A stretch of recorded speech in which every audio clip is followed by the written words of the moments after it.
마태복음 4장 1절로 11절을 통해서 말씀과 성령으로 시험을 이기자 하는 제목으로 은혜의 시간이 되기를 바랍니다.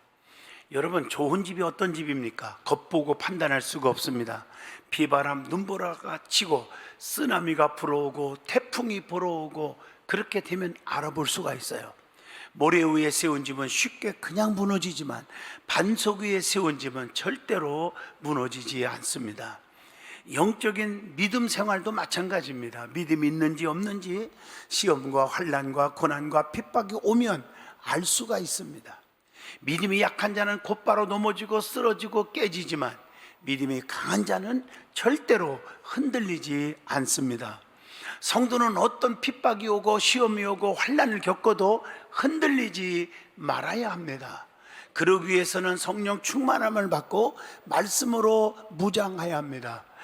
뿌리가 깊은 나무는 웬만하면 무너지지 않습니다. 넘어지지 않아요. 죽지 않아요. 여러분, 신앙생활하면서 말씀의 뿌리를 깊이 내린 사람은 예수 그리스도만이 나의 구원자이고 그분 없이는 내가 살 수 없음을 고백하는 그 믿음의 터 위에 세운 자는 흔들리거나 넘어지거나 쓰러지거나 상처를 받지 않는 줄로 믿습니다. 오늘 본문 말씀을 잘 보시면 예수님께서 성령님에 이끌려서 40일을 금식 기도한 후에 마귀에게 시험을 받으셨다고 했습니다. 여러분, 40일 금식이 아무거나 하는 게 아닙니다. 저희 교회도 금식하신 분들 많이 있어요. 부족하지만 저도 부족하기 때문에 너무너무 하나님 앞에 부족한 것 때문에 하나님 앞에 매달리고자 40일을 금식을 3번 했는데 다시는 못할 것 같아요. 우리 예수님은 하나님의 아들이시고 전능자이심에도 불구하고 40일을 금식했어요. 그 후에 마귀가 예수님 앞에 시험을 하는 거예요. 여러분, 시험은 3가지였죠. 하나는 40일 동안 금식하셨기 때문에 마귀가 그걸 딱 노리고 돌덩어리를 떡덩이가 되게 하라, 이런 시험이었어요. 또 하나는 성전 꼭대기에서 뛰어내려 많은 사람들에게 영웅심을 보이게 하라고 시험을 합니다. 마지막으로는 마귀에게 절 한번 하라는 거예요. 자기에게 절 한번 하면 천하 만국을 다 너에게 주겠다, 이렇게 유혹을 합니다. 그러나 성령으로 충만하신 40일 금식 기도하신 전능하신 예수님은 이 모든 시험을 말씀으로 이기셨습니다. 그리고 나서 예수께서 말씀하시기를 누가복음 10장 19절에도 말씀합니다. 내가 너희에게 뱀과 전갈을 밟으며 원수의 모든 능력을 제어할 권능을 주었으니 너희를 해칠 자가 결코 없으리라, 이렇게 말씀합니다. 또한 요한복음 16장 33절에 보면 이것을 너에게 이르는 것은 너희로 내 안에 평안을 누리게 하려 함이라. 세상에서는 너희가 환난을 당하나 담대하라, 내가 세상을 이기었노라, 이렇게 말씀을 주십니다. 그러므로 우리는 오늘 본문 말씀을 통해서 예수님처럼 말씀과 성령으로 무장해서 어떤 환난과 핍박과 고난과 시험도 이길 수 있는 여러분 되시기를 진심으로 축복합니다. 그러면 제일 먼저 은혜 받아야 할 말씀이 뭘까? 성도가 어떤 시험을 받을 때든지 꼭 기억해야 할 것이 있다는 것입니다. 야고보서 1장 2절로 3절 보면 내 형제들아, 너희가 여러 가지 시험을 만나거든 온전히 기쁘게 여겨라. 이는 너희의 믿음의 시련이 인내를 만들어내는 줄을 너희가 알미라, 이렇게 말씀했어요. 다시 말하면 첫 번째는 시험을 기쁘게 여기라는 거예요.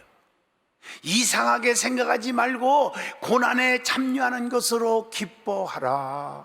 베드로전서 4장 12절 사랑하는 자들아, 너희를 연단하려고 오는 불같은 시험을 이상한 일 당하는 것 같이 이상히 여기지 말고. 사실은 이 설교를 하는 저도 참 부끄러워요. 설교를 하지만 쉬운 건 아니에요. 엄청난 어려움이 오면은 그걸 이상히 여기지 않을 수가 없죠. 그런데 성경 말씀은 이상히 여기지 말라는 거예요. 그러면서 우리를 위로하고 평안을 주려고 성령께서 역사하시는 줄로 믿습니다. 그리고 환난은 인내를, 인난은 연난을, 연단은 소망을 이루게 됨을 알으라고 로마서 5장 4절에 말씀을 주십니다. 시험은 잠깐 근심하게 하지만 결국은 크게 기뻐하게 한다고 베드로전서 1장 6절에 말씀합니다. 두 번째는 주님이 시험을 피하게도 하시고 또 감당케도 해주심을 믿으라는 거예요. 하나님은 감당하지 못할 시험은 주시지도 않는다고 그랬고, 고린도전서 13, 13절 보니까 너희가 감당하지 못할 시험은 당함을 허락하지도 아니하시고 이렇게 말씀하잖아요. 시험 당할 즈음에 또한 피할 길을 내서 너희로 능히 감당하게 하시느니라. 피할 길을 내주신대요. 감당케 해주신대요. 그게 고린도전서 10장 13절의 말씀이에요. 시험 받는 자를 우리 주님이 어떻게 해주신다? 도우신다는 거예요. 히브리서 2장 18절에 시험을 받아 고난을 당하였은즉 시험 받는 자들을 능히 도우실 수 있느니라. 우리 주님은요, 경건하게 사는 자는 시험에서 건져주시지만 불의한 자는 그대로 놔두신다고 그랬어요. 베드로후서 2장 9절의 말씀입니다. 세 번째는 우리 주님은 시험을 잘 이겨내기만 하면 그냥 가만히 있는 게 아니라 상을 주신다는 거예요. 시험을 이긴 자는 생명의 면류관을 주신다. 야고보서 1장 12절의 말씀입니다. 주님께서 나타나실 때에 칭찬과 영광과 존귀를 얻게 할 것이니라. 이게 베드로전서 1장 7절의 말씀입니다. 어려움 당할 때마다 믿음 안에 있는지, 그래서 우리 믿음의 사람들은 자신을 점검해야 한다고 고린도후서 13장 5절에 말씀합니다. 상처가 됩니까? 내가 마음이 안 듭니까? 힘든 일이 생깁니까? 자기 자신을 점검해 보라고 말씀하십니다. 두 번째로 주시는 교훈은 예수님도 광야에서 분명히 시험을 받으셨다고 하는 사실입니다. 우리 믿음의 사람들은 조금 은혜 받으면 나는 시험이 없어, 환난도 고난도 없어, 이렇게 하지 말라는 거예요. 우리 예수님도 시험을 받으셨다. 그런데 예수님은 첫째로 육의 시험을 받으셨어요. 본문 마태복음 4장 3절이죠. 네가 만일 하나님의 아들이라면 명하에서 이 돌들로 떡덩이가 되게 하라. 여기서 중요한 것은 이 시험할 때마다 네가 만일 하나님의 아들이라면 하는 말, 이 가정법을 썼어요. If you were the son of God. 근데 원래 성경을 읽어보면 If you are the son of God, 네가 하나님의 아들이다. 마귀 자식들도요, 예수님이 하나님의 아들이고 능력이 많으신 걸 안다고요. 여러분들 믿음으로 살려가고 교회를 사랑하고 주의 종을 사랑하고 성도들을 사랑하고 열심히 충성하려는 거 다 하나님도 알지만 마귀도 알아요. 그거 알면서도 툭툭 덤벼보는 거죠. 이해하시겠어요? 인간의 원초적인 것을 시험한 거예요. 어떻게 보면 배고픔을 이기지 못할까 봐 시험하는 거예요. 한 40일 금식했으니 얼마나 배고파. 그걸 딱 치고 들어오는 거지요. 마태복음 본문 4장 2절 보세요. 40일을 밤낮으로 금식하신 후에 줄이신지라. 배가 고팠어요. 배고픔을 이기지 못하는 거, 이걸 생각을 해보고 예수님 앞에 딱 덤빈 거예요. 그 다음에 두 번째 시험이 뭐예요? 예수님께서 돌을 떡덩이가 되게 하라는 것을 어떻게 거절하신 것은 자신의 생명의 떡이기 때문에 떡덩이가 되게 하라 할 때 안 만드는 거예요. 할 수 있어요. 능력이 있어요. 안 한 거예요. 요한복음 6장 32절에도 말씀하면서 내 아버지께서 너희에게 하늘로부터 참 떡을 주시나니, 예수님 자신이 생명의 떡인 줄로 믿습니다. 또 물질적인 시험을 이기지 못하는 자는 하나님 앞에 설 수가 없음을 교훈하는 거예요. 마태복음 27장 5절에 유다가 은을 성수에 던져놓고 물러가서 스스로 목매어 죽은지라. 비참하지 않아요? 돈 몇 푼에 예수를 배신하고 말았잖아요. 그래서 목매달아 죽었잖아요. 돈 몇 푼에 말이에요. 그런데 예수님은 이 시험에서 어떻게 했어요? 사람이 떡으로만 사는 것이 아니라 하나님의 말씀으로 사는 것이니라. 본문 4절의 말씀이에요. 우리를 말씀으로 사시는 줄로 믿습니다. 그 말씀을 귀하게 여겨야 돼요. 누누이 말씀드리지만 하나님의 말씀은 능력이고 생명이고 기적이고 축복이에요. 그래서 말씀은 세 가지라고 그랬죠. 다시 한번 여러분에게 외칩니다. 기록된 말씀, 두 번째 오신 말씀, 세 번째 선포된 말씀. 예수님은 기록된 말씀으로 물리쳤고, 오신 말씀은 예수님이 자체가 말씀이에요. 선포된 말씀, 에스겔 골짜기 해골바가 되게 주의 종이 살이 붙어라 가죽이 붙어라 심줄이 붙어라 그대로 되어 살아 움직이는 군대가 된 것처럼 주의 종들이 말씀을 선포하는 이것이 말씀인 줄로 믿습니다. 그래서 말씀을 귀하게 여기고 신령과 진정으로 예배하며 신령과 진정으로 말씀을 사모하고 듣는 자에게 표적이 따르리니 귀신이 물러가고 병든 자가 일어나고 가난마귀 저주마귀가 떠나고 성령의 폭발이 일어날 줄로 믿습니다. 베드로는 밤새도록 고기 한 마리도 못 잡은 실패자였지만 예수님께서 그물을 던지라고 그러니까 오른쪽에 던지라 말씀에 의지하여 말씀에 순종했어요. 그랬더니 그물이 던졌더니 찢어질 정도로 고기를 잡아서 축복을 받았지 않습니까? 성도들은 무엇을 먹을까 무엇을 마실까 무엇을 입을까 염려하지 말라고 했습니다. 우리 예수님은 기사와 이적에 대한 시험을 두 번째로 받으십니다. 본문 6절에 보니까 네가 만일 하나님의 아들이라면 똑같은 말을 쓰면서 뛰어내려 그가 너를 위하여 사자들을 명하리니 그들이 손으로 너를 딱 받들어서 발이 돌에 부닥치지 않게 하리로다 하였느니라. 하나님의 아들이라면 성경 꼭대기에 뛰어내리라는 거예요. 안 다칠 거 아니냐. 이 시험은 기사와 이적을 통해서 사람에게 잘 보이고자 하는 욕망의 시험이기도 합니다. 누가복음 4장 9절에 보면 우리는 이런 시험에서 이겨야 돼요. 하나님은 사자를 명해서 발이 돌에 부닥치지 않게 할 수 있는 분입니다. 여러분 시편 91편에도 나오지요. 10절로 12절에 뭐라고 했어요? 화가 내게 미치지 못하며 재앙이 내 장막에 가까이 오지 못하리니 그가 너를 위하여 그의 천사들을 명령하사 내 모든 길에서 너를 지키게 하심이라. 그들이 그들의 손으로 너를 붙들어 발이 돌에 부닥치지 아니하게 하시리로다. 여러분 이 축복이 여러분에게 임하기를 바랍니다. 그래서 어떤 사람은 넘어져도 돌에 걸려 넘어지는 게 아니라 금덩어리에 넘어져서 두 개를 주웠다고 하잖아요. 하나님이 손해보게 하지 아니하리라. 그러나 우리 주님은 그 시험에서 이겼습니다. 성도는 신앙을 빌어 사람들에게 영웅이 되고자 하는 시험을 이겨야 합니다. 여러분 잘한다 잘한다 높일 때에 넘어가지 마세요. 제가 그러지요. 누가 나를 칭찬하면 70% 이상은 디스카운트 하라. 길거리에서 그냥 손이 막 녹아나면서 그 파는 할머니들의 무 하나 그거 100원 200원 깎으려고 싸우지 말고 그 디스카운트 하려고 하지 말고 자기를 높일 때 자기 스스로 디스카운트 해라. 낮아져야 하나님이 높여주신다. 그게 빌립보서에 나오죠. 세상에서 높아지고자 하는 자는 주께서 낮아지게 하신대요.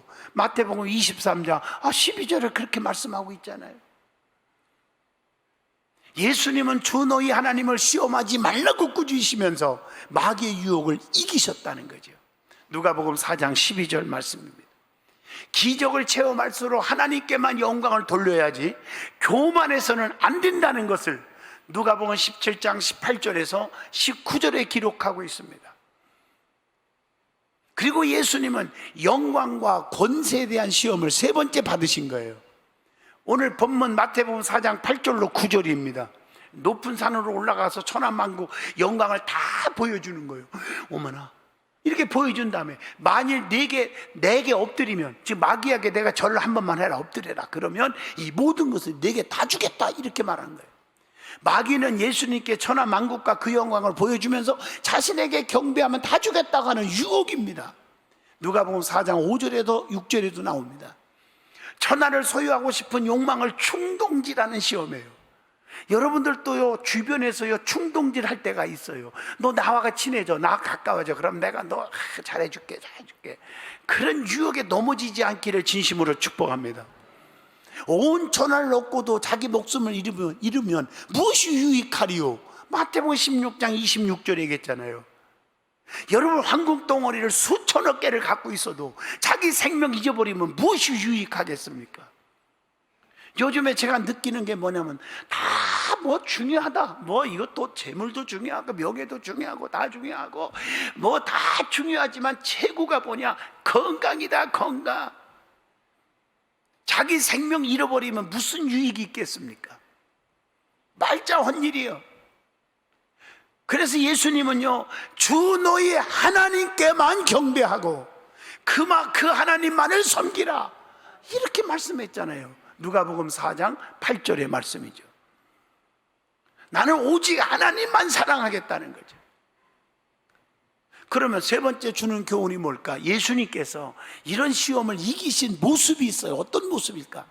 잘 보세요. 성경을 본문을 보시면 1절에 성령께 이끌림 받은 대로 순종함으로 이길 수가 있었다는 게 첫 번째가.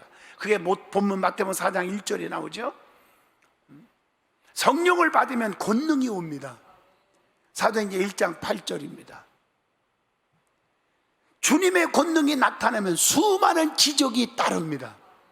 예수님은 권능으로 모든 병과 모든 약한 것들을 다 고치시니라. 마태복음 4장 23절에 말씀했습니다. 예수님은 권능으로 귀신을 쫓아내고 병든 자를 다 고쳤습니다. 죽은 자들을 다 살렸습니다. 마태복음 8장 16절, 마태복음 9장에 다 나타나 있습니다.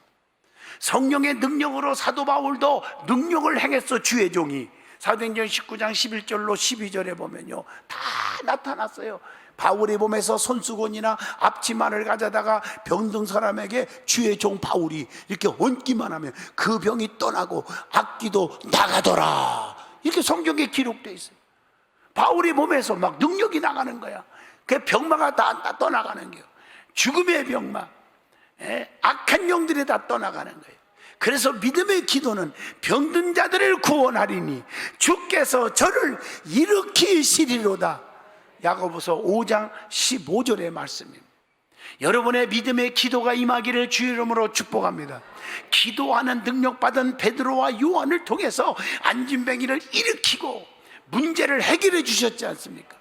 그래서 믿는 자들에게는 능치 못함이 없느니라. 마가복음 9장 23절에 말씀했고, 내게 능력 주시는 자 안에서 모든 것을 다 할 수 있다고 빌립보 4장 13절의 말씀을 주고 있습니다. 성령의 사람은 항상 겸손해야 된다는 교훈을 줍니다. 다 된 줄로 아는 자는 아직도 부족함을 알고 겸손하라고 갈라디아서 6장 3절에 말씀합니다. 이만하면 나는 성공했지, 그러지 말라는 거예요. 그래서 선줄로 생각하는 자는 넘어질까 조심하라고 고린도전서 10장 12절에 말씀을 줍니다. 하나님께서 우리를 높이신 것은 하나님 자신의 영광을 드러내려 함이라고 고린도전서 10장 31절입니다. 그래서 우리는 오직 하나님께만 영광이 되어야 돼요. 내가 영광 받으려고 하지 말고 하나님이 영광을 받으셔야 됩니다. 성령의 충만함을 받으면 핍박자들을 사랑으로 용납할 수 있어야 돼요. 내 마음이 안 들고 악한 자라도 용납하는 믿음이 중요함을 누가복음 6장 35절, 그럴 때 하나님이 상이 크게 주신다고 그랬어요. 성령을 받으면 또한 은사가 나타나. 은사가 사도행전 2장 4절이에요. 성령 임하니까 다른 방언으로 말하기를 시작하니라. 성령의 상징적인 표현과 영적 의미가 있죠. 성경에 보면 성령을 뭐로 표현했어요? 정결하심의 의미로 비 같은, 이슬기 같은 성령으로 시편 72편 6절에 비유합니다. 또 순전함의 의미로 비둘기 같은 성령, 마태복음 3장 16절 표현했죠. 예수님이 세례받을 때 비둘기 같은 성령이 막 내려왔다 그랬어요. 또 능력이 많으심의 의미로 바람 같은 성령으로 표현했죠. 요한복음 3장 8절. 또 성결케 하심의 의미로 성령을 생수로 표현하기도 하죠. 요한복음 7장 38절 보시면요, 죄를 태워 없이 하심의 의미로 성령을 불로 표현합니다. 사도행전 2장 3절, 불같은 성령이 임하셔서 여러분의 암덩어리가 태워지고 죄악이 태워지고 병마가 태워지고 악한 생각이 태워지기를 진심으로 축복합니다. 윤택하게 하심의 의미로 기름 같은 성령, 이렇게 여러분 기름 바르면요 부드러워지고 윤택해져요. 그래서 여러분 바퀴 같은 데다 기름을 자꾸 치야 되는 거예요. 기름 안 치면 삐걱삐걱하고 다 망가져 버려요. 여러분 기름 같은 성령이 임하셔서 부드러운 성도가 되기를 축복합니다. 혈기 충만, 교만 충만, 미움 충만, 다툼 충만, 이건 마귀영이고요. 성령의 기름 부으심이 임하면 부드러움 충만해야 돼요. 또 길을 인도하심의 의미로 등불로 표현하기도 해요. 계시록 4장 5절이죠. 성령을 통해서 하신 일이 있어요. 뭘까요? 권능 주셔요. 권능. 미가서 3장 8절 권능을 받아요. 거듭나게 하세요. 요한복음 3장 3절로 5절. 그래야 하늘나라에 가니까요. 또 진리 가운데 인도해 주시오. 진리를 알지니 진리가 너희를 자유케 하신다고 그랬고, 요한복음 16장 13절 보면 진리 가운데로 우리를 인도하신다고 말하고 있어요. 또 거룩하게 하시는 축복이 와요. 로마서 15장 16절입니다. 또 데살로니가후서 2장 13절에 봐도 주께서 사랑하시는 형제들아, 우리가 항상 너희에게 관하여 마땅히 하나님께 감사할 것은 성령의 거룩하게 하심과 진리의 믿음으로 구원을 받게 하심이라. 또 하나님의 자녀임을 성령 받은 사람은 증거해줘요. 로마서 8장 16절입니다. 의와 평강과 기쁨이 넘치게 해주신대요. 로마서 14장 17절. 또 분별력을 주신대요. 뭐가 옳고 그름인지 사람의 말에 흔들리지 말고 분별력을 갖기를 축복합니다. 고린도전서 2장 10절입니다. 갈비탕 하나 얻어먹었다고 분별력이 흐려진 사람이 많다. 뭐 하나 팔아줬다고 분별력이 흔들리면 안 된다. 그리고 열매를 맺게 해주신다. 열매. 갈라디아서 5장 22절 23절. 성령에는 은사가 있잖아. 세 가지. 지적 은사, 정적 은사, 의지적 은사. 지적 은사 지식 지혜 분별, 정적 은사 방언 예언 통역, 의지적 은사 믿음 능력 신유. 9가지는 그 갈라디아서 5장 22절 23절 9가지 열매로 증명해요. 사랑 희락 화평 온유 자비 양성 오래 참음 충성 절제니라. 절제니라. 맞죠? 열매를 맺게 해주신대. 고린도전서 12장 7절로 11절, 갈라디아서 5장 22절로 23절의 말씀을 지금 종합적으로 여러분에게 읽어주신 것입니다. 그리고 모든 것을 생각나게 해주신다. 요한복음 14장 26절의 말씀이에요. 다 보혜사 성령이 생각나게 해주신다. 두 번째로 말씀으로 시험을 이길 수가 있어요.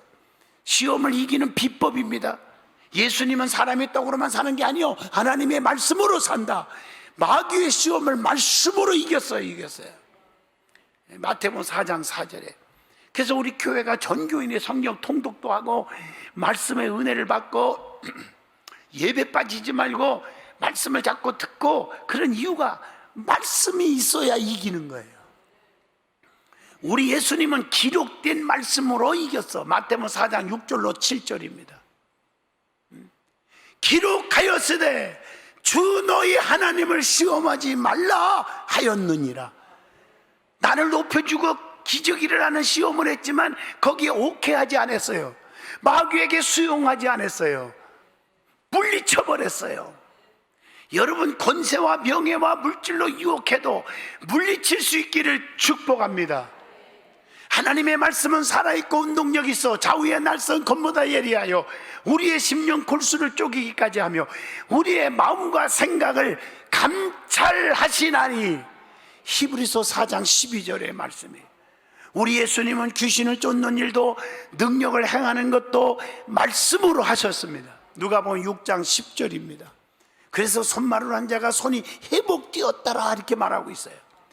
그리고 성령의 검 곧 말씀으로 무장하여 마귀를 이기라는 거예요. 에베소 6장 17절. 여러분, 검은 무기요, 무서운 무기예요. 그 무서운 무기가 뭐예요? 영적으로 말씀이 무기입니다. 이게 성경의 가르치심이에요.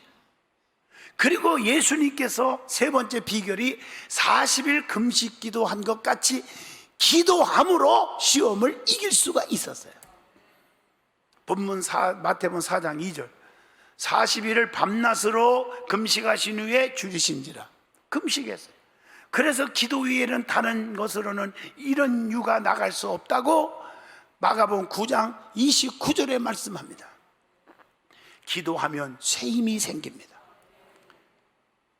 결론적으로 말씀을 마치려고 합니다. 예수님은 말씀과 성령의 능력으로 마귀의 시험을 물리쳤다고 했습니다.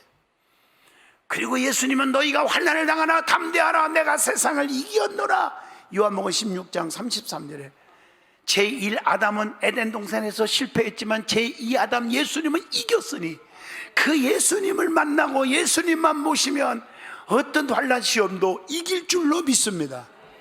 그래서 예수님이 내 안에 계시기만 하면 어떤 환난 가운데 있을지라도 우리는 이길 수가 있습니다.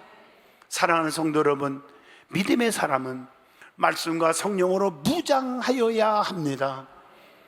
사람의 말에 귀를 기울이고 넘어지지 않기를 축복합니다. 어떤 시험도 이길 수가 있어요. 날마다 이기는 삶을 꼭 사시기를 축복합니다. 우리가 살다 보면 많은 사람들이 뭐 적합지 않은 용어 같지만 인연으로 산다 이런 말 하잖아요. 이것을 다른 말로 말하면 기독교적인 용어로는 하나님의 섭리와 뜻 가운데 산다. 그리고 우리가 어떻게 보면 인연으로 살아야 한다 하는데 인연이 뭘까? 그럴 때 어떻게 사는 것일까 할 때 움켜진 인연보다는 나누는 인연으로 살아야 한다. 긴박한 인연보다 넉넉한 인연, 기다리는 인연보다 찾아가는 인연, 의심하는 인연보다 믿어주는 인연, 눈치 보는 인연보다 감싸주는 인연, 누가 어려움 당할 때 감싸주는 인연, 위로하는 인연, 슬픔 주는 인연보다 기쁨이 넘치게 해주는 인연, 시기 질투하는 인연보다 또 박수 쳐주는 인연, 비난받는 인연보다 칭찬받는 인연으로 살아야 한다는 것이, 무시하는 인연보다 존중하는 인연으로 살고 원망하는 인연보다 감사하는 인연으로 살자. 흩어지는 인연보다 하나 되는 인연, 변덕스러운 인연보다 한결같이 변하지 않는 인연, 속이는 인연보다 솔직한 인연, 부끄러운 인연보다 떳떳한 인연으로 살아야지 않겠느냐는 것입니다. 해가 되는 인연보다 복이 되는 인연, 짐이 되는 인연보다 힘이 되어주는 인연으로 살아가는 것이 성령의 충만한 삶이 아닐까 하는 생각을 해봅니다. 저와 여러분은 이런 기적 속에 사시기를 축복합니다. 기도합니다. 거룩하신 하나님, 말씀과 성령으로 시험을 이길 수 있게 하여 주시고, 그래서 저들의 믿음을 지켜 주님 오실 날 얼마 남은 것을 깨닫게 됩니다. 주님 맞을 준비하게 하여 주옵소서. 예수님 이름으로 기도합니다. 아멘.